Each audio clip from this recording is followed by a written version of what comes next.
Hi, I'm joined today by Susan Crawford, who was able to take some time on her way back from a recent trip to Shetland and visit me here in the studio. I wanted to talk to Susan a little bit about her upcoming book. Can you just begin by telling us about the project and the crowdfunding campaign that's going on? Certainly, yes. The project is something I've been working on for about 4.5 years now, and it involves working with the Shetland Museum and going through their archive of knitted pieces and making a choice as to which ones I was going to look at. Once I decided which I was going to look at, I then wanted to tell their stories and tell something about the history of the Shetland Museum, Shetland itself, Shetland knitwear and the Shetland people by using these 25 pieces that I chose. The last 4 years have been spent reading the knitwear, basically taking them apart without taking them apart. They don't let you do that. They don't, no, not at all. So I've been reading them stitch for stitch, row for row, looking at the inside, seeing how they're constructed, and hopefully making almost exact replicas of those. The other part of that has been doing the research along with Carol Christiansen, who is the curator at the Shetland Museum, who has been helping me with the project, and basically finding out more about the pieces, the people who knitted them, and the stories beyond and behind that. I recently decided that the best way to make sure that the project got finished in the way that it needed to get finished was to have a go at crowdfunding campaign. It's not something I've ever done before. I've always self-funded and self-published. The book is still self-published, but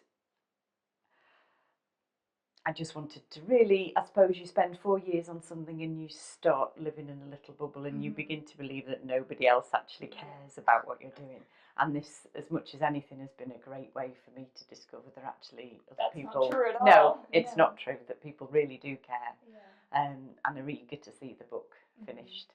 Printing is certainly an investment, but it is a huge investment. with something like this, it's also, you must feel some responsibility to honour all of the people involved in the project and the people whose garments that you went back to really, there's a responsibility in what you're making there that maybe just a personal design project doesn't have. Certainly, the responsibility at times has felt quite overwhelming. Yeah, very, very scary.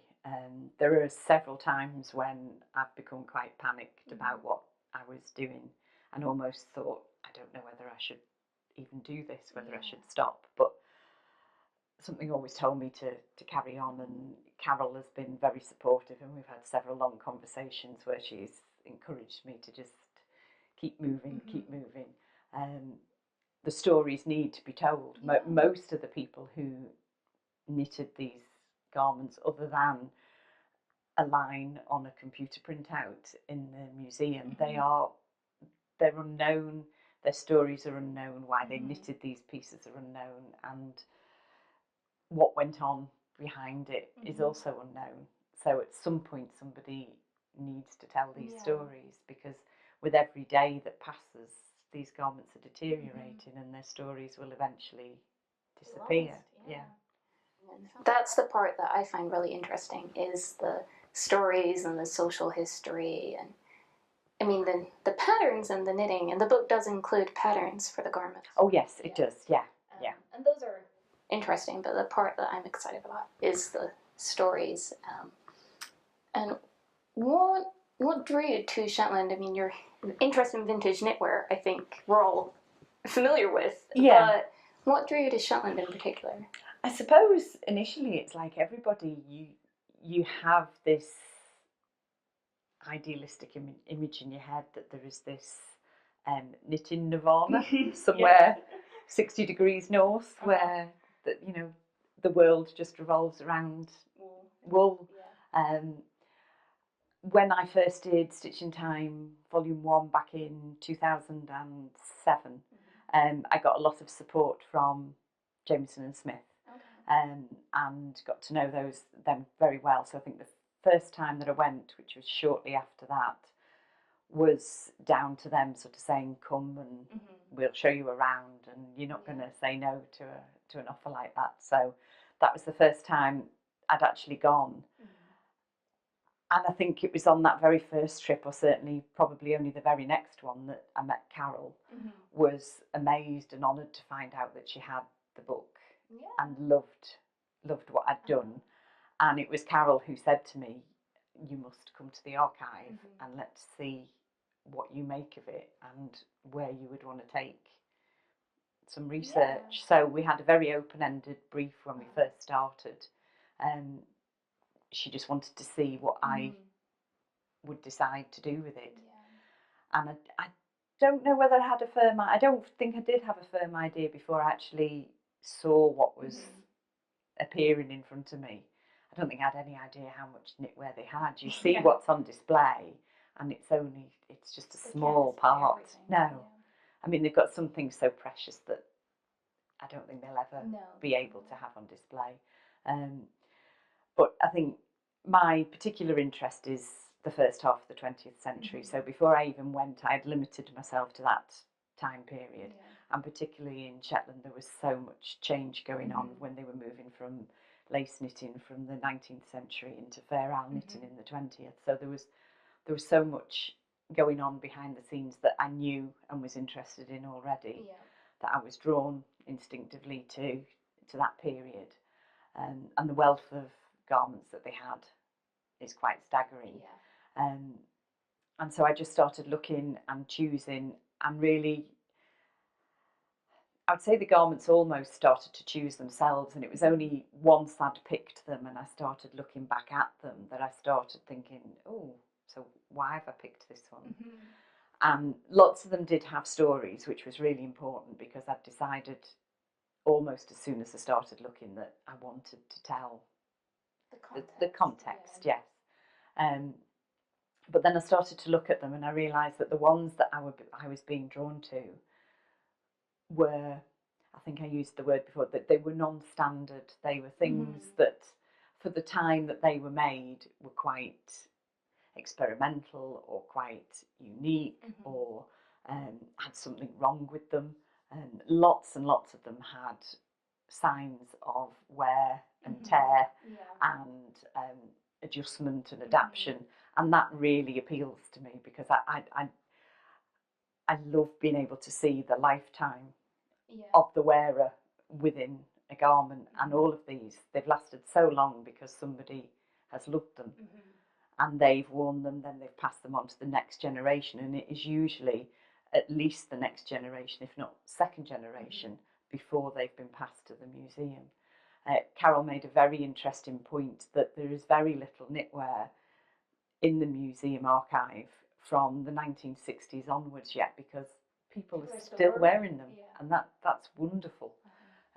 But yeah, to see the evidence of love and care, and signs of people getting bigger, getting smaller, passing them on to somebody else, using them for workwear instead of best.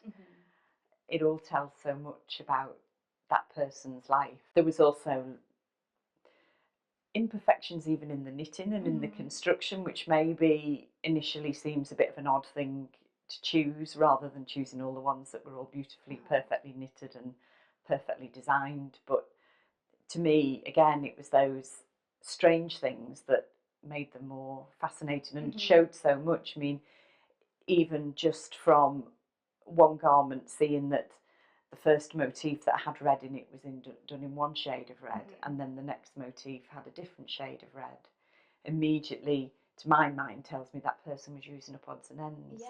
So it was never going to be something that was commercially sold or even given to somebody else. They were probably just making it for themselves, using all the bits that they had left over, and that just appeals to me. And I love that, how you can see that maybe certain colour combinations, that wasn't a carefully planned out thing, it's what was available. Exactly, yeah. And the other thing that I really loved was the eye on fashion. As a fashion and textiles design person myself, I loved the fact that even though they were to us on this faraway island, fashion was so important. They were looking at setting sleeves in the 40s and puffed sleeves and sort of very square shoulders. In the 30s, they were looking at getting much softer lines and doing very, very interesting things with necklines. So they were following all the sort of the fashion sort of tips that they were getting through magazines, and maybe people arriving from the mainland were bringing with them, and they were thinking, oh, I want that. Why shouldn't I have that? And when they were designing for themselves, they were just having a go and creating most amazingly constructed garments, quite unusual, I think, some of them, which I think will interest people. I think so. I've been fortunate enough to see a few of the pieces, and I think we often have quite a fixed idea of what Fair Isle knitting is. Then in terms of shipping, and that there was lots of mail order, and it's not like people didn't know what was going on in the rest of the world or the rest of the country in terms of fashion. Not at all. I mean, certainly, as you say, it was a major port for trade, and people of all nationalities were coming and going every day. And I would say that the women there were probably exposed to more different fashions than maybe a lot of women in mainland Britain were on a day-to-day basis. And they were very good at absorbing and taking it and turning it into something very Shetland. So were there any specific garments or items where you were able to see kind of a new element of the Shetland tradition emerging or coming in from elsewhere? Yes, there were a couple. One in particular was what has become known as the Coningsborough glove, which uses the Norwegian flower motif, which is probably familiar to an awful lot of people these days. It's used widely again. But it would be on the back of the hand of the glove, just one large motif. And that first seems to have appeared in the sort of late 1940s, early 50s, shortly after the end of the Second World War. And Shetland and Norway had very strong links during that time. It's not particularly well known, although there have been some books on it, that Shetland ran a thing called the Shetland Bus, where they would take Norwegian resistance fighters both into and out of Norway, at risk to their own safety as well as the Norwegian freedom fighters, and lots of people did lose their lives.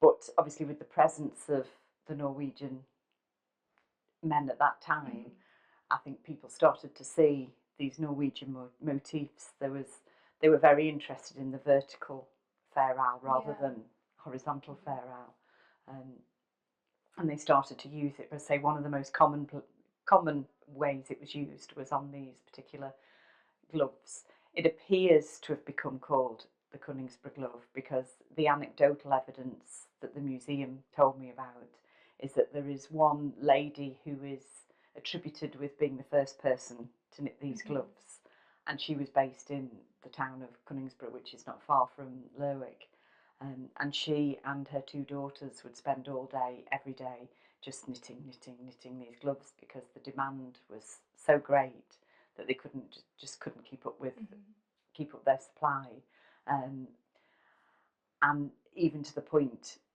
that her husband would come in after a day doing whatever he was doing, and he would make the tea, which at that time and in Shetland was just completely unheard of. Shetland women looked after the men, and the idea that he would just leave his wife and two daughters knitting was incredulous, really. But there was obviously such a great demand for this new, exciting pattern that appeared, and it stayed within Shetland ever since, and it is definitely considered a Shetland motif as much as a Norwegian motif. And certainly on the yoked cardigans of the 60s and 70s, you see that flower appearing all the time. So it certainly was one that just got absorbed into Shetland. Yeah. And for that story, I mean, was probably passed around because it's such a great anecdote about. the man coming home and cooking the tea. I'm sure. But it's also, it just reveals so much about how valuable knitting could be to a household economy. Oh yes, indeed, it made an enormous difference, certainly to the women. I mean, even in the 20th century, or the first half of the 20th century, men were still going to sea to fish. That was their main source of revenue. And the women would remain at home. They would look after the croft, and they would look after the children, and they would somehow keep the household finances going. And a lot of the knitters used knitting to supplement that income, either actual cash, which is what they really started to get in the Second World War. Prior to that, it tended to be barter, where they would take knitwear to a trader, and they would swap knitwear for tea, for other provisions that they couldn't produce themselves on their craft. When the Second World War came around and there were soldiers stationed on Shetland, suddenly there was money to be had, because the soldiers wanted the knitwear, and they were buying knitwear left, right and centre with actual money. And I think that was the big moment when knitters realised they could really, make something out of their craft. And it did alter things for a while, whilst the soldiers were there. And did you see, in looking at the pieces in the archive, did you see the influence on what was being knitted from that kind of commercialization and that demand for specific things? It's interesting, actually. Again, it's something I've talked about with Carol at length. There are less standard designs in the archive than you would imagine.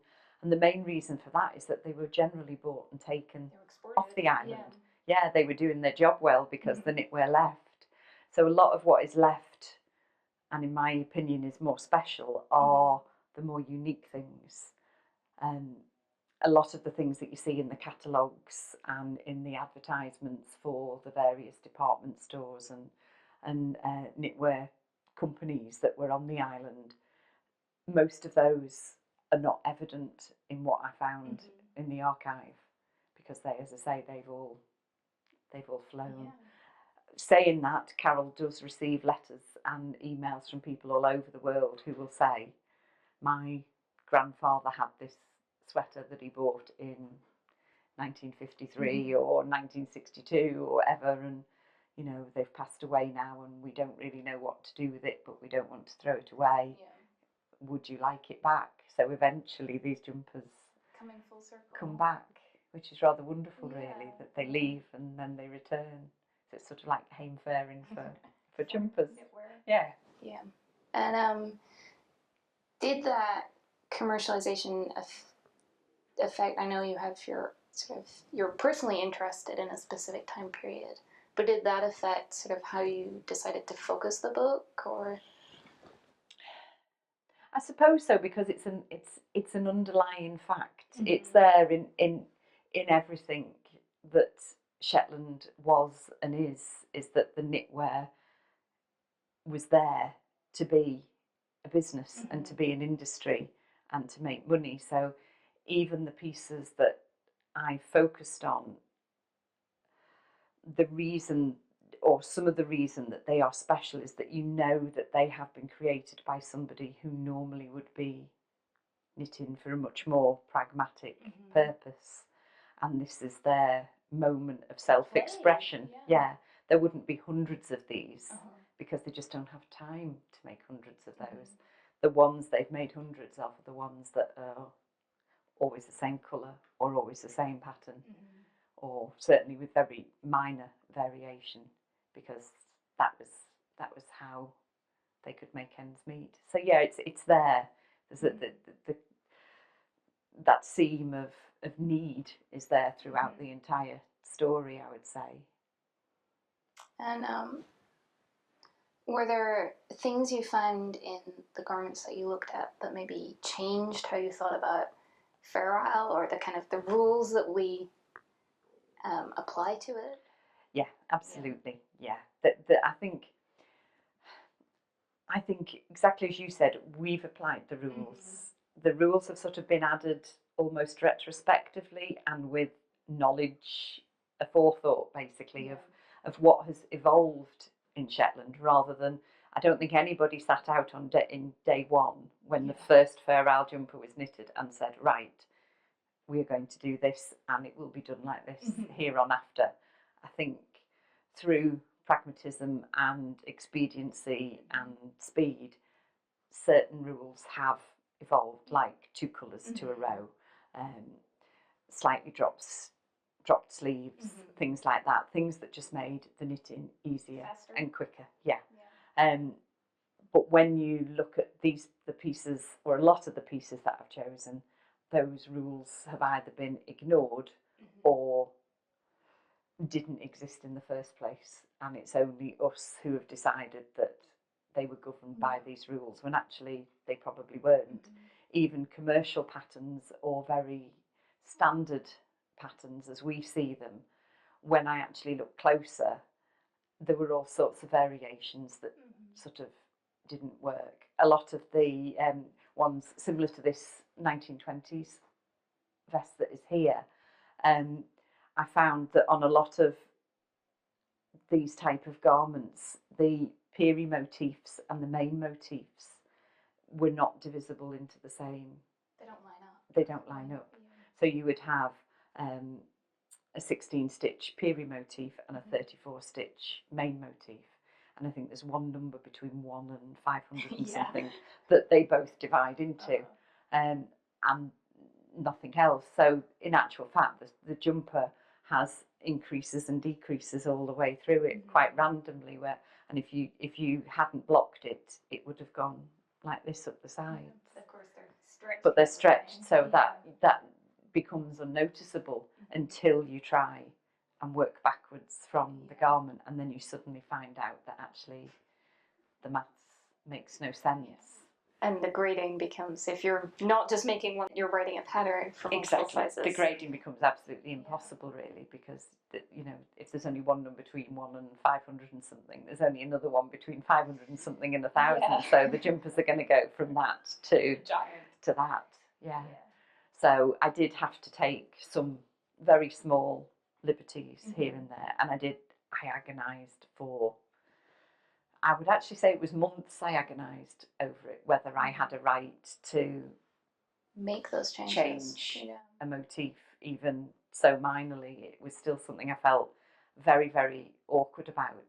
And then I reread Alice Darmore's Fair Isle Handbook, and in it she says about it is okay to alter a motif slightly to make things fit. And I thought, well, okay, if she's done it, I can do it. And actually, you can't see the difference because they're on quite small gauges. You can't see the difference between a 32-stitch motif and a 34-stitch motif until you get a magnifying glass out and start really studying it. And you quite often see the same motifs being used in different garments with those small variations anyway. Yes. There wasn't one stitch dictionary and everyone stuck to it. No. Strictly. Most of them had their own stitch dictionaries, and yes, they would borrow from each other and they would scribble things down. But I suppose every knitter might have had one motif, but several of them will have had different stitch counts for that motif. So I think once I learnt to relax over a little bit and not agonise over whether I was changing history by taking two rows away, it became a slightly easier process. And I think it's important that you were doing that in a very transparent way. Yes. You're not writing these graded patterns and saying this is exactly as it was made, and as though the person who knit the original garment sat down and worked from this pattern. Yes. That is always an interpretation. Oh, yes. Yeah. I mean, as close as it can be. Yeah. But, I mean, if you are trying to grade a pattern into several sizes, you've got to make the maths make sense. If the maths doesn't make sense, every single size would have a pattern so radically different from the other size that one pattern would take half the book to write. So there had to be some standardisation come into it. And that, again, took a long, long time to decide how best to do that so that people got cohesive patterns that really, I felt that they had to be written in my voice, or certainly one voice. Yes. Otherwise, every pattern would sound like it, or would read like it had been written by somebody completely differently. And you would get to the point where it would be really hard for people to switch from one pattern to another. Yeah. So I think people get used to your definitely. pattern writing style, and that needed to be there somehow within it, that they were coherent and logical and followed as much of a sensible formula as possible. But that took me about 18 months really, the pattern writing side of it, just to make sense of it, because it was really like writing a pattern twice every time.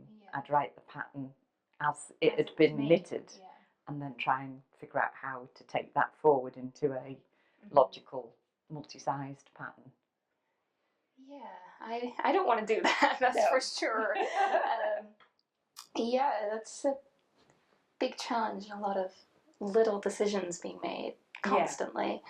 And were there any garments that you had maybe you initially were interested in, or you wanted to include, that you weren't able to include because that process was just impossible? Or? Yeah, there are a couple that are sitting there in my files that one day I'd like to return to and just see if I could do it.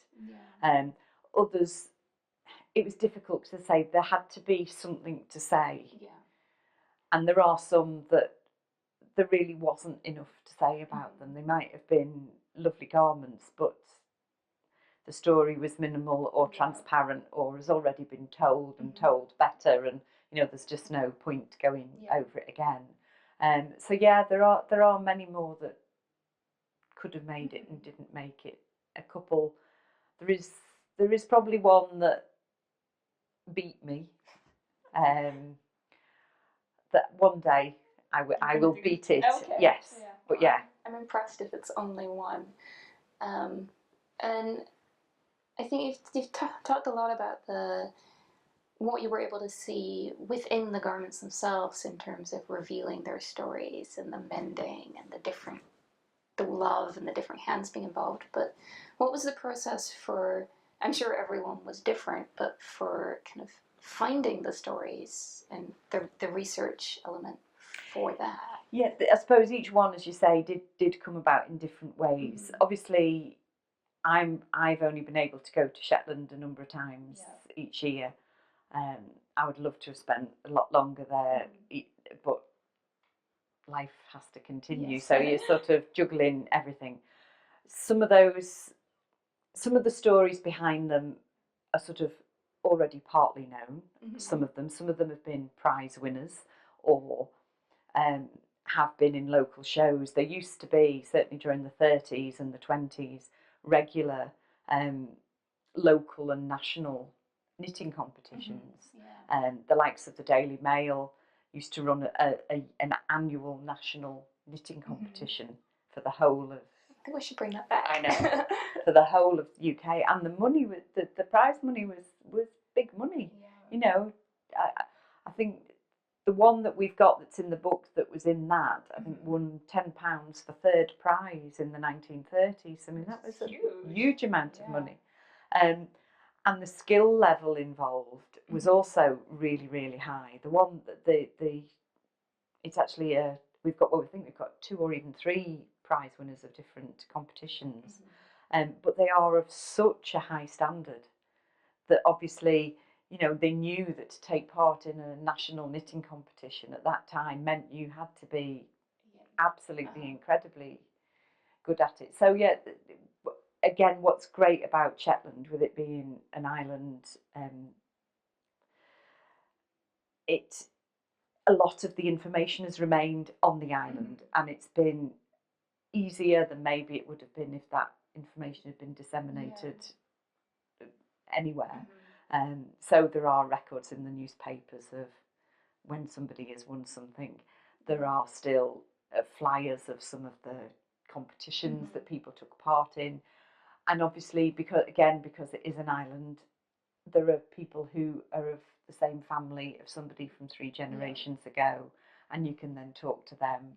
and they'll say, oh yes, she was a great knitter, she used to knit for, you know, every day, or she used to knit for money, or, you know, she knitted for this reason or for this shop. And you can then start to find out the story of that individual. And that's been really, really interesting, finding those little breadcrumbs that lead you from one thing to the next. And it has revealed all sorts of interesting things, like a lady who was a hairdresser and used to sell them out of her shop window, but was absolutely sort of groundbreakingly creative with what she did. And I'd be fascinated to know who the people were who actually bought them.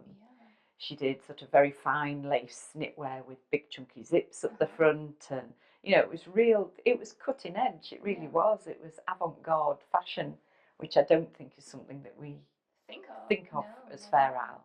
We've imposed a traditional image onto it that, you know, that wasn't what a lot of these ladies were actually about when they were creating for themselves. So there's personal stories, there's social history, and there's obviously women's history, because it's mainly, not always, but it was mainly the women who knitted.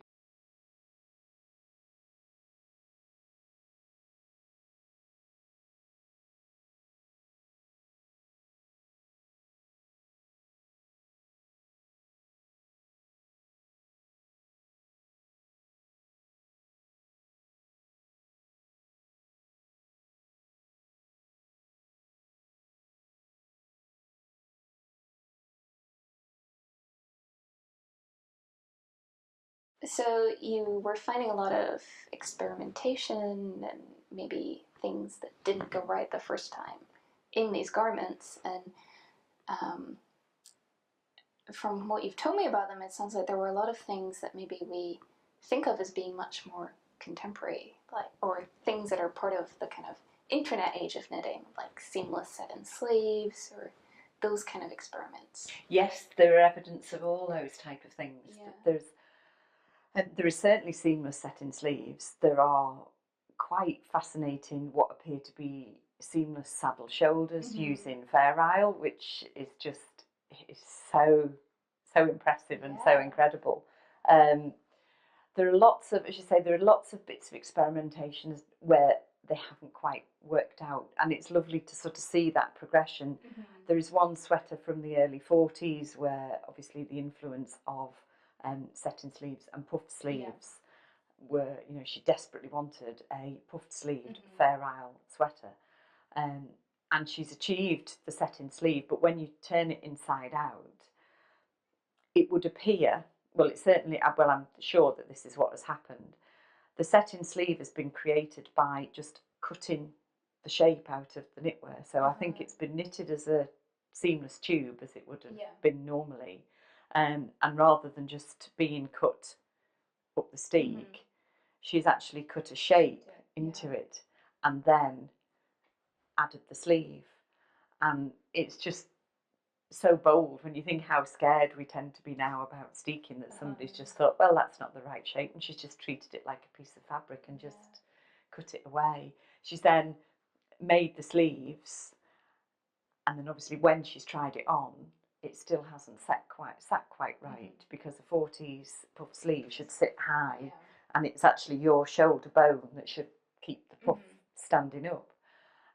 And when you look, what she's actually done, she's then turned it inside out, got hold of the excess fabric and folded it over inside the sleeve and sort of overstitched it and held it there. Now it creates a wonderful shoulder pad and actually lifts the sleeve, the sleeve really nicely. But obviously I couldn't leave that as the way to make your pattern. Tube, cut it up. I really toyed with the idea of just saying, right, now take your scissors and cut what you think is the set-in sleeve shape. But so I've had to, again, as we were saying, I've had to apply rules and techniques to that. But it's absolutely brilliant to see. I think in a way it's quite reassuring that actually there were mistakes made and there was experimentation that might not have worked out at the first go, but they've been prepared to go with that. And I think that gives us all permission. Exactly, to have a go and not just blindly follow rules that have been set. There's a 1920s garment that uses a combination of Fair Isle and intarsia. Which is incredible. And I think it's pretty much one of the only evidences of intarsia on Shetland. And it's 1920s. And the most patient knitter. Yes, yeah, but it just blows my mind really that they, again, you know, it's something. Well, we did that in the 70s, and yes, Schiaparelli and Coco Chanel did it, but after this was really early. So yeah, I don't think there's anything that we've done since that they hadn't already at least tried. But lots and lots of seamless construction, beautiful, you know, finishing and eye to detail, and just they're just beautiful, beautiful pieces generally. The colour combining, sometimes unexpected colours. I actually think that this one is quite unexpected with the lovely hit of orange and the yellow. I love that. I think it's incredible. And also this particular one has, just up here, it has 3 colours to the row. Which is totally against the rules. Exactly, but it's 1920, so they didn't care about the rules in 1920. So it's that I like it when I find those little details that just blow everything out the water that we've come to assume. And I think that's what's really fascinating about this project, is that most of the history we have of knitting is based on what was written about at the time or what was published as patterns in magazines. Exactly. And it's not based on what people were knitting and not writing about. That's right, yeah. I mean, certainly by the time you got to the 30s, the magazines and things and the books that were around in the UK were very much moving towards a front, a back, 2 sleeves. And that was all about economy of print, and so that they could sell more advertising and that they could keep the patterns compacted. It was easier probably to multi-size them because they didn't have to deal with a 3-dimensional construction whilst trying to write a pattern. It does make things easier. Yeah, I think it did for them. I mean, they didn't have access to spreadsheets and you know, the things that we've got to help us now. And that normally is our benchmark, our reference, and this is they are very, very different. There are a couple that I think are quite interesting because they seem to have maybe used patterns but then imposed the Shetland way of knitting onto something that they've maybe seen in some things like Woman's Weekly or Woman's Own or one of those magazines, but used their own knitting style on, which I find quite interesting as well, that they've wanted the look, but they didn't want to knit it like that. Knit it like that, no. And it's totally different from the kind of accepted story we have of how knitwear design and hand knitting design developed, was that we had sort of peasant things that were made in the round, that were 2 tubes and some kind of yoke, and very simple, and then more complicated shaping came in with these flat sewing pattern inspired pieces, and you're completely counteracting that. I suppose to some extent, yes. I mean, it would be interesting. I have no evidence to show, I must admit, whether they took those shaping ideas from the magazines. They might certainly have been influenced by them, because they're sort of around the same time. But it is really interesting and important to think that they did put the circular construction back onto it and find a way of introducing those techniques to it, and then somehow along the way we've completely forgotten, and then we've all reinvented it, and actually it was there all along. We just didn't know where to look. Everything's unvented when it comes to knitting. And I don't want to let you leave without talking about this piece, because I love that it has the fair motifs, but it's beaded. I know, it's incredible. Beading, again, this is a late 50s, early 60s, which you can probably tell by the high neck. And I think, again, it's one of those things where they've probably seen references to these very stylish film stars and so on, people like Doris Day and Ava Gardner wearing very elegant, heavily beaded, but machine-made garments, and they've tried to to recreate it themselves, hand knitted and using the beads and using a fair isle motif, but putting the beads in place, and it does work absolutely beautifully. It's really, really interesting again, and quite the fact that it's completely circular, and you pick up and knit the sleeves downwards. But what really interests me was that these 4 little stitches here still form part of the shoulder, so the shoulder line is actually the entirety of the yoke. It's all, none of it comes down here on you as well at all.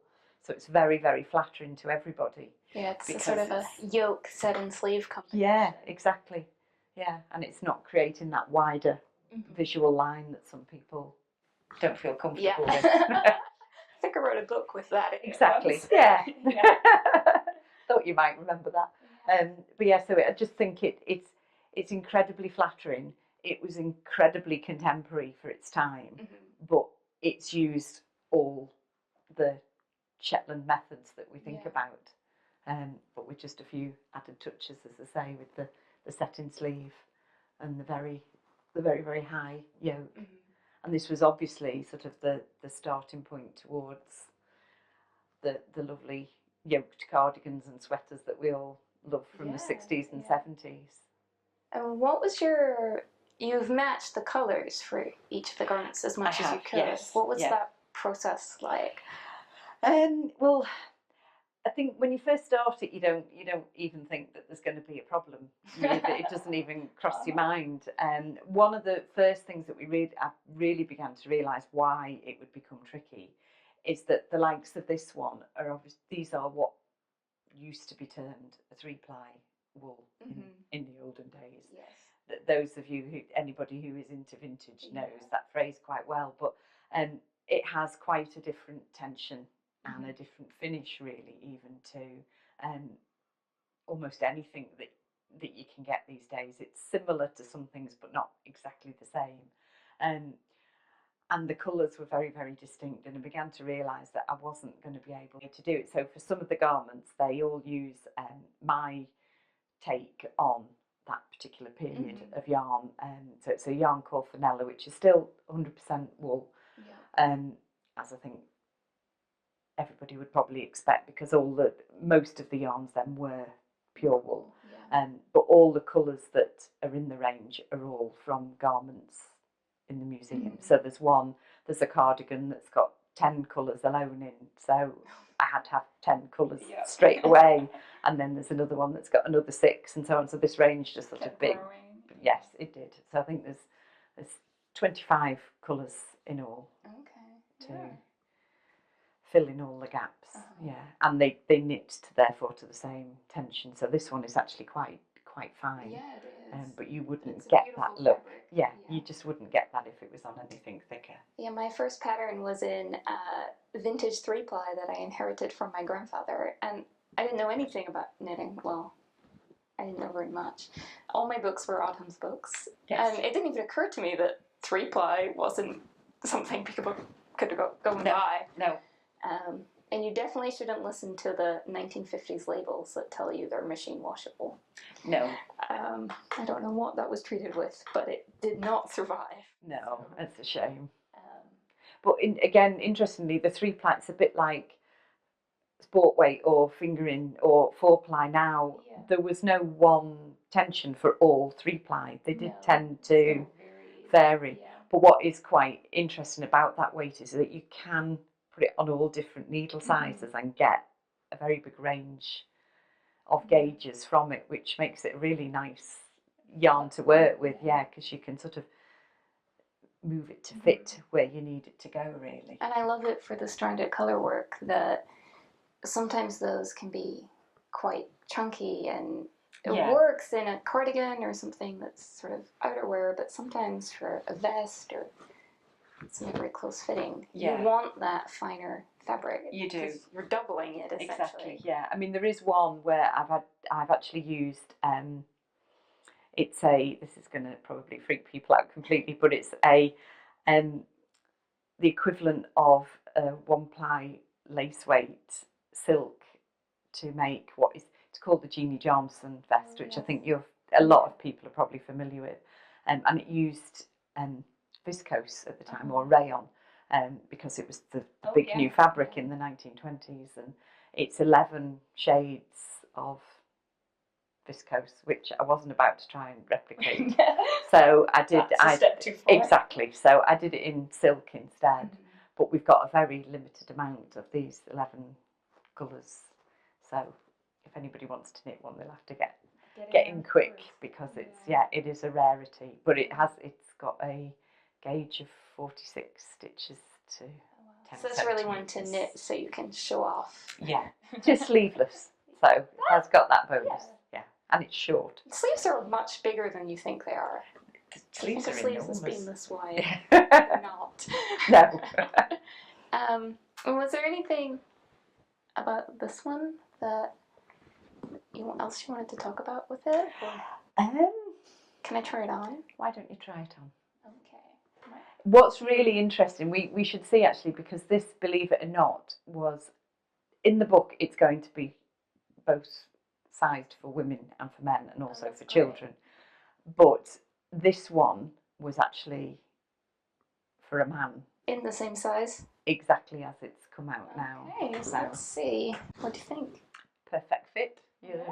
Exactly the same size as a 1920s chap. Okay, that's good to know. So, you don't need this, right? Might need it back just for a while, I'm afraid. Yeah, if it'd been for a woman at the time, it would have been a much longer line. But men obviously wore them very short and high, just above their waist, which was up here somewhere. Yeah. And what's really interesting, the original in the museum, obviously the corrugated rib does not stay in shape after 90 years, so it does look like it sort of goes like that, but actually when it first started off, it was straight. But it's interesting, because a while ago I did get an email of somebody who was trying to recreate one and was trying to do to make that flare. Make it like that, yeah, because they didn't realise that actually it's just the corrugated rib just grows. Yeah. But I love that people are being inspired by these garments and how they've changed over the years. That they're not static objects, and colours change. And so I know the crowdfunding campaign has been going very well since you launched it. About a week ago? Just over, yes, just over. Yeah, we were actually. I think we reached our initial target within 48 hours, which was quite, well, I've never known anything like it, to be honest with you. I didn't know what to think, what to say or anything. When I kept seeing it going up, it was just unbelievable. And the support that there is obviously out there for the project is it's quite overwhelming, really. People must actually want me to finish it, which... I certainly do. Yeah. And what... It sounds like you're sort of coming to the end of the research and the pattern writing, but what are your plans for completing the project? Well, as you say, we are getting near to closure with a lot of it. There is little bits of research that I still need to finish off, which will involve probably another trip to Shetland to just get that all finished off. But then the primary thing that we've got to do over the next couple of months is, of course, the photographs, and to start doing the photo shoot, which will be taking place in Shetland. And we're very fortunate to be able to shoot on an island on the west coast that normally people don't get to go to. And it's an amazing place, but it's got everything in one small area that sums up what makes Shetland. We've got sea, we've got beach, we've got sky, we've got sheep, we've got stone crofts, we've got beautiful architecture, we've got dereliction, we've got boats, we've got everything. So in theory, we should be able to get the photo shoot done in quite a...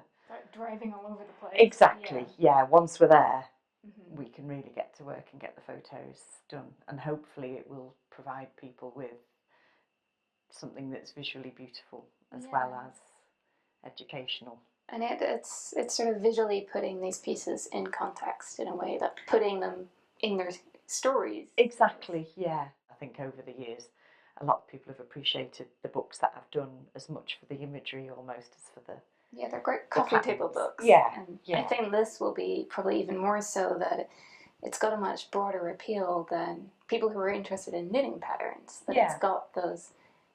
I have every faith that it's going to be a beautiful object in its own right, but it's got the stories and the history. Exactly. Yeah. Yeah. Yeah, it is. I would think probably coffee table book is a good way of describing it, really. Yeah. So I think with that you have to have something that looks lovely, don't you? And is produced well. So yeah, that's obviously there's layout to do. Layout takes a long time. There's editing to do, and there's all the things that need now to come together to be able to get the book off to the printers and have it back, hopefully for the end of November. Is the plan. That's pretty close. Yes. I don't have too long to wait. No, I have to work to deadlines. If I don't work to deadlines, I take 4.5 years to do things. So yes, that's familiar. Yeah. I hate deadlines, but if I didn't have them, nothing would ever get done. I think a while ago you did tell me that taking 4 years over a book was crazy, and you are right. So there has got to be a way of making it end, because the research could go on forever. Yeah, there's always going to be more stories uncovered. But it's not crazy in the context of, other fields. People spend 40 years writing one novel. That is true. I think we're probably too used maybe to a quick turnaround in the knitting world, and maybe we work in slow fashion, so maybe we should also maybe think that what goes into it needs to maybe slow down and take a little bit longer. And I mean, I'm personally so excited to have a book that has that depth and that has had that time to sit or wait for maybe stories to appear or people to contact you. I think that time is probably part of the project. Like, it's kind of an important part of the project. It is. I'm glad you said that, because I think it is, and I think what I set out to do 4.5 years ago is nothing like what I have now decided what it should be. That evolution has been necessary. Without that time frame, it wouldn't be the book that it's going to be. It is so much more than what it was going to be right at the beginning. And the only way that's been achieved is by spending time. And you are looking at these garments that so many of them were people being able to take that time to work on something. Yes, exactly. That wasn't just, I have to turn this out to pay the bills, or exactly. So yeah, that I think is an important part of it. And if people hopefully are interested in the project, where can they go to find out more about it? We've basically used a book publishing platform called PubSlush, which is a really good platform, and it is dedicated only to books, which I think is quite nice, really, that it's on a proper book platform. But basically the campaign page is on there, and it is Vintage Shetland Project .pubslush.com, and that takes you straight to the page. And will that be the title of the book? It is the Vintage Shetland Project, yeah. And there's lots more information on there, and there's also a video all about Shetland as well, so you can see more about what's gone into the making of the book. Great. Well, thank you, Susan, and I certainly can't wait to see it. And I think you're gonna have to knit another one of these. Sorry. Okay.